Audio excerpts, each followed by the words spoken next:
지금 제일 어려운 것부터 가볼까요, 정 의원님? 네. 국민의당. 지금 민주당에서는 대선 공작 게이트다 이렇게까지 부릅니다. 네. 어떻게 보세요, 이 제보 조작 사건? 이거 엄청난 사건이죠. 엄청나죠. 그러니까 이제 국민의당의 존립이 흔들거릴 정도의 사건인데 이렇게 생각해요. 알고는 그렇게 안 했겠죠. 하지만 윗선들이 다 그걸 써먹었어요. 그러니까 모르고 했다 하더라도 책임에서 자유롭지는 않고요. 어허. 그리고 또 한편으로는 국민의당이 지금 어렵잖아요. 예. 내년 지방선거 생각하면 다들 깝깝하거든요. 후보들도 안 나타나고. 그러니까 이제 울고 싶은데 뺨 때린 격이 됐을 수도 있어요. 무슨 뭔가 이제 민주당하고 합치고 싶은데 뭔가 지금 이합집산을 하고 싶은데 예. 이런 일이 생겼으니까 이제 어떻게 보면 이제 그런 기회가 온 거죠. 잠깐만요. 네. 그러니까 지금 지방선거 앞두고 나 출마해야 되는데 아니 국민의당 이름으로 될까 말까 하는 그 사람들한테 아니 이제 후보를 못 내는 거죠. 국회의원들이 지역에서 나가려고 하는 후보를 사람 못 말고. 찾는 거죠. 예. 그러니까 그 당이 되겠어요. 그래가지고 또 후보가 있어도 뭐 다 떨어지니까. 어허. 그런 울고 싶은 와중인데 뺨 때리듯이 그리고 자기도 그렇잖아요. 다음 이제 국회의원 선거 때 이제 굉장히 어렵게 지금 생각되잖아요. 재선이. 예. 그러니까 뭔가 지금 이 상태로는 안 되겠다 하고 있을 때 이런 일이 생겼으니까 굉장히 반가운 사람들은 굉장히 많죠. 아니 이건 조금 위험한 말씀. 위험한 게 아니라 사실이죠. 그러니까 만약에 나라면이라고 생각해 보는 겁니다. 나라면 그런 사람들 지금 겉으로 그런 사람이 없지만 속으로 그런 사람이 있을 수도 있다. 그 말씀을 그러면 다시 해석해 보면 이른바 엑소더스 대탈출이 시작될 수도 있다고 보세요. 탈출이란 표현은 너무 심했고요. 어쨌든 이 명분이 생기는 거였죠, 점점. 그러니까 이제 더 솔직히 얘기하면 안철수로부터 자유로울 수 있는 명분이 생기는 거죠. 그러니까 안철수를 국민의당에서 떼낼 수 있는 이제 시기가 온 거죠. 아니 안철수 전 대표가요. 전 후보가 이르면 오늘 입장 발표한대요. 그럼 그 입장은 무슨 입장이 될 거라고 보세요? 아니 뭐 돼야 한다고 보세요? 굉장히 통렬한 사과를 해야 될 텐데. 일단 사과는 기본으로 할 거고. 근데 이제 사과야 뭐 당연한 거고. 근데 저는 이제 어차피 안철수 전 대표는 재기가 어렵다고 보고 있거든요. 이런 일이 없더라도. 네. 근데 이런 일이 생겼기 때문에 치명적으로 이제 사실 죄송하지만 종친 겁니다. 종쳤다가 오늘 여기서 나올 줄은. 아니에요. 자꾸 종쳤다는 얘기를 유도하시는 것 같아요. 아니, 먼저 하셨어요. 제가 유도한 거 아닙니다. 근데 어떤 내용의 사과를 하더라도. 하여간 저는 다시는 이제 기회가 없다고 생각해요. 그분한테. 너무 결정적인 이게 치명타였다고 보세요. 이번 사건이. 그렇습니다. 이거 참 안철수 전 대표로서는 너무 아픈 얘기가 될 텐데. 뭐 안 됐죠. 근데 안철수 전 대표가 지금 몰랐다는 거거든요. 그 측근들한테 나오는 얘기를 들으면 심지어 마지막에는 네거티브가 너무 심해져서 안철수 전 대표 개인은 상당히 그걸 싫어했대요. 그런 분위기를. 그래서 뚜벅이 유세하고 막 이랬다는 건데 그랬다고 하더라도 책임은 물론이죠. 최종 책임은 이 사람한테 있다. 그럼요. 그렇군요. 그렇게 보시는군요. 그럼 다시 이 얘기로 좀 돌아와 보죠. 아까 전에 울고 싶은데 뺨 때린 듯해서 좋아할 사람도 속으로 있을지 모른다 하셨는데 탈당 혹은 당의 흡수 통합 이런 것까지도 생각하시는 거예요? 그러니까 민주당도 지금 어렵잖아요. 국민적인 지지가 높지만은 지금 수적으로 국회가 상황이 지금 여의치 않잖아요. 여소야대. 그러니까 뭔가 대화가 오고 가겠죠. 물밑 대화가. 상식적으로 생각할 때. 형식적으로 생각할 때. 지금 당장은 아니겠지만. 그리고 최근 들어서 박지원 대표 같은 경우도 말이 왔다 갔다 하시잖아요. 어떻게 왔다 갔다요? 그러니까 뭔가 좀 민주당에 대해서 굉장히 호감 표시도 하고. 문모닝 하다가 문센큐 하고 뭐 이러시는 거. 그러니까 그게 이제 사실은 속내를 보여주는 거죠. 점점 대화를 할 겁니다. 대화를 할 것이다. 물밑으로. 그러면은 개개인이 탈당하는 방식보다는 당대당으로 뭔가가 이루어질 방식. 그래야 서로 편하죠. 보세요. 그래야 서로 너무 남의 얘기라고 쉽게 하시는 거 아니에요? 아니 또 그렇게 돼야 마땅하고. 왜냐하면 그래야지 국정이 안정적으로 운영이 됩니다. 그런 식으로. 지금 여당의 숫자가 너무 적어서 이런 식으로는 굉장히 불안하죠, 항상. 결국은 EU 미발 조작 사건이 정계 개편까지 가져올 거라고 보시는 거예요? 예. 예, 트리거가 됐다. 저는 그렇게 예상합니다. 그리고 그렇게 됐으면 좋겠어요. 개인적으로도. 그러니까 민주당을 정부 여당을 위해서가 아니라 예. 국정을 위해서. 국정을 위해서. 예. 지금 국민의당 분들이 들으면 어떻게 반응하실지 속으로는 맞는 말이야 이러실지 아니면 이게 무슨 말이야 하실지 모르겠는데 여하튼 정두원 전 의원의 생각은 그러시답니다. 네. 그러면 일단 단독 범행이라는 거에 대해서는 맞다고 보세요? 아니면 윗선도 알았을 가능성이 있다고 보세요? 알고는 그렇게 못하죠. 알고는 못합니까? 예. 그렇게 막 갈 수는 없죠. 그렇게 막 갈. 아니 근데 여기 지금 국회의원 40명이나 있는 공당이거든요. 네. 심지어 검찰 출신 분들도 계시는. 이런 당에서 어떻게 그렇게 허술하게 할 수가 있나. 이게 이해가 안 가서요. 급했던 모양이죠. 그 당시에. 너무 급해서. 예. 그래도 그렇지. 그래도 그렇지. 예. 정말 그래도 그렇지란 말이 절로 나옵니다. 국민의당 상황. 덧붙이실 말씀 있으세요? 아니요. 국민의당. 자, 그러면은 자유한국당으로 한번 가보겠습니다. 자유한국당. 네. 국민당 문제가 너무나 요란하다 보니까 상대적으로 좀 묻혀 있습니다만 자유한국당도 지금 좀 심란합니다.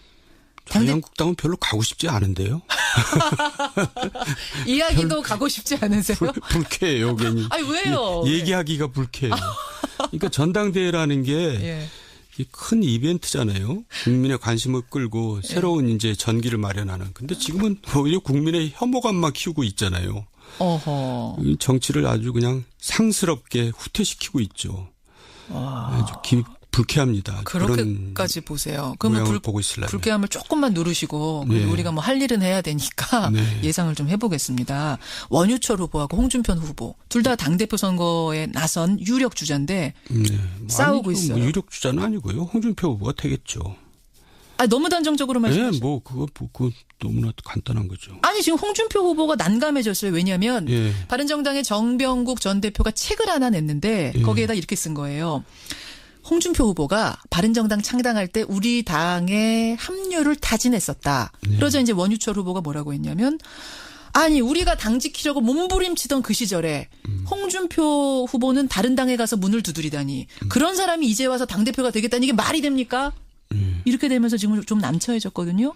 글쎄요. 뭐 홍준표 후보는 뭐 아니라 그러는데 정병국 의원이 할 일 없이 없는 말 만들겠어요. 그것도 책에다가. 그러니까 뭐 누가 진실을 얘기하는지는 대강 뭐 알겠고요. 어허. 하지만은 그럼에도 불구하고 그 당에는 사람이 없으니까 홍준표가 되겠죠. 아니 근데 지금도 실질적으로는 친박계가 더 수적으로는 많은 거 아니에요? 친박계가 다 코가 빠져 있고요. 지금 어쨌든 또 무슨 국회의원들이 선거하는 거 아닙니까? 예, 지금은 당원들이 또 뭐 독자적으로 투표를 합니다. 그래서 예. 원유철 후보가 또 약체죠. 뭐 친박계를 대표한다고 할 수도 없고. 예, 그러니까 홍준표가 되는데 예. 이제 당은 이제 점점 더 어렵게 가는 거죠. 아니 홍준표 후보가 되는 거는 분명하다고 지금 예언을 하셨는데 네. 홍준표 후보를 당이 밀어준다는 얘기는 홍 후보가 괜찮다. 이 사람이 오면 당이 강해질 거다라고 뽑는 건데 왜 당은 어려워질 거라고 보세요? 그 당이 수준이 지금 그 정도 수준에 가 있는 거죠. 사람이 그렇게 없는 거고 또 그런 정도의 대표를 뽑을 수밖에 없는 그런 위치라 그럴까. 그러니까 어쨌든 자유한국당은 시간 문제지 사라지거나 아니면 나중에는 이제 조그만 극우정당으로 남을 겁니다. 조그만한 당으로. 네. 그럼 거기도 이거는 어떻게 종이라는 얘기 제가 우리나라에도 극우정당 하나 정도는 있을 필요 있지 않아요? 극우 세력들이 있으니까. 극우 정당으로 조그맣게 나올 네. 거다. 그렇게 보세요. 지금과 같은 큰 정당으로서는 종쳤다고 보세요? 종쳤죠. 쳤다고. 예. 이야, 그렇게 보시는군요. 근데 제가 지금 무슨 얘기를 바른정당 말입니다. 지금 이제 정두원 전 의원은 무소속입니다, 여러분. 그렇기 때문에 제가 편안하게 질문을 드리는데 지금 수적으로 보면 바른정당이 훨씬 약체거든요. 네. 바른정당은 그럼 어떻게 보세요? 바른정당이요? 예. 바른정당도 뭐 사실 자유한국당하고 그렇게 차별성이 없기 때문에 국민들이 지지를 보내지 않고 있는 거죠. 차별성이 없다고 보세요? 얼굴이 없어요. 얼굴? 네. 그리고 그러니까 이제 정당에는 뭐 얼굴 또 그걸 더 구체적으로 얘기하면 예. 차기 지도자감 이런 거거든요. 거기에 유승민 전 대통령 후보 있잖아요. 그게 아니라는 거죠. 지금 지지율이. 그 정도로는. 네. 그러니까 지난번 나온 그거만큼이라는 거죠. 그거 가지고 다음에 무슨 지도자가 되겠어요. 아니 거기서부터 시작할 수도 있는 거 아닙니까? 근데 지금 당 지지율 보면 그게 아니라는 걸 보여주는 거죠. 지금 한 6%인데. 베스트를 그냥 다 한 거죠. 그걸로. 그게 최고라고 보세요. 네. 생애 베스트를 한 겁니다. 생애 베스트까지라고 보세요. 그러니까 당이 그렇죠. 그렇지 않으면 당이 왜 저러겠어요. 그러면 바른정당이 좀 일어서려면 빨리 새로운 얼굴, 당의 얼굴을 찾아야 된다고 보세요. 근데 누가 또 가겠어요, 거기를. 그래서 결국은 내년 지방선거를 전후해서 결국 정당 간의 이합집산이 이루어지고 이제 그걸 정기 개편이라고 그러죠. 그렇죠. 그러면서 이제 우리나라 정당 여러 가지 모양이 이제 바뀌겠죠. 어떻게 예상하세요? 좀 이르긴 합니다. 저도 예상은 잘 안 돼요. 안 되세요? 네. 어려워요. 아까 민주당과 국민의당은 합할 것 같다는 말씀은 이미 하셨고 바른정당 자유한국당도 급해지면 합할 가능성 있습니까? 있죠. 있습니까? 네. 바른정당은 지금 절대 그런 일 없다고 하는데. 아니 이해운 대표 얘기 보면 좀 이상스러운 부분도 있고 그래요. 어디요? 그러니까 왜 그러냐면 이제 이거 현실 정치를 해본 사람들이 이제 아는 얘기인데 지방선거를 다시 얘기하지만 지방선거를 생각하면 갑갑한 겁니다. 후보를 못 구하고 있어요. 바른정당이나 지금 자유한국당이나. 아니 후보가 안 나오면 그냥 안 나오는 대로 치르면 안 돼요? 그러면 이제 정당 자체가 점점 사라진다는 얘기죠. 왜 자기가 후보를 못 내면 자기 선거 때 이제 도와줄 사람이 없다는 거죠. 바로 그거죠. 여러분, 그러니까 나와서 꼭 당선이 되느냐 아니냐를 떠나서 지역마다 하나씩 후보 내는 게 그렇게 중요하다면서요. 자기 선거 때 이제 전혀 도움을 못 받는. 조직이 만들어지냐 안 만들어지냐. 자기도 떨어진다는 얘기죠. 후보를 못 구한다는 얘기는 그렇죠. 자기도 다음에 떨어진다는 얘기거든요. 결국 자기 문제 때문에 머리가 아픈 거죠. 그렇게 현실적인 것에 직면하다 보면 결국은 지금은 절대 아니라고 하더라도 닥쳐서는 선거 닥쳐서는 합칠 수도 있다. 네. 아하, 그렇게 정계 개편을 내다보고 계시는 거군요. 알겠습니다. 덧붙이실 말씀 있으세요? 자유한국당? 아니요. 별로 더 이상 하고 싶지 않아요. 자유한국당 넘어가겠습니다. 지금 시간 별로 안 남았는데 인사청문회 얘기 잠깐 할게요. 인사청문회. 네. 지금 야당의 태도, 여당의 태도, 정부의 태도, 청와대 태도 어떻게 보세요? 일단 조상무를 강행할 경우에는 민심이 꺾일 거라고 봐요. 대통령에 대해서. 조상무라 하면 김상조 트리오 지금 하고 있는. 조대엽, 김상곤, 송영무. 이제 오만한 게 되죠. 대통령이. 왜냐하면 왜 과거에는 그 불통이었던 박근혜 전 대통령도 지명하고도 사퇴시키고 그랬거든요. 이 정도면. 네. 근데 제가 봐도 심해요. 그리고 특히 직무 관련성에서 하자가 있기 때문에. 예를 들면 어떤 사람? 다 3명 다 그렇죠. 3명 다라고 보세요? 자기 업무하고 다 하자들이 있잖아요. 특히 송영무 장관 같은 경우가 제일 심한데 자기 업무와 관련해서 그 고액 자문료도 받고. 아니 해명이 지금 청문회를 통해서 됐다라고 여당은 좀 자신 있게 얘기하는데요. 여당이 그렇게 얘기를 하겠죠. 그렇지만 제가 느끼기에는 민심이 굉장히 안 좋은 것 같은데요. 송영무 보좌에 대해서. 그래서 계속 밀어붙일 경우에는 민심이 꺾일 겁니다. 송영무 후보자 해명한다고 사실은 해명했고. 그래서 하지만 적어도 셋 중에 한둘은 희생이 불가피하지 않느냐 그렇게 보는데 제가 볼 때는 그냥 강행할 것 같은데요. 그렇게 보이세요. 하지만 그럼 강행하고 나서 민심은 꺾일 수 있다. 지금 상당히 고공 지지율이 있기 때문에 가는 것인데. 고공 지지율 때문에 오만한 거죠. 국민들은 오만한 것도 못 참습니다. 한두 명에 대한 희생은 필요하다는 걸 느껴야 된다. 본인을 위해서 필요한 거죠. 대통령 본인을 위해서. 그렇게 보세요. 그럼 제일 잘한 인사는 혹시 누구였다고 보세요? 초기에는 잘했어요. 윤석열 중앙지검장이나 노태강 문체부 차관, 경제부총리 또 보훈처장 잘하다가 이제 결국은 현실이 그래요. 우리나라 현실이. 그러니까 지금 우리 현대사가 참 어렵게들 다 사느라고 그렇게 다들 맑지가 않아요. 그런데 청문회 인사 기준은 너무 높고 그 괴리가 크다 보니까 언제 청문회가 조용한 적 봤어요? 없죠. 그러니까 굉장히 자신했던 게 잘못이죠.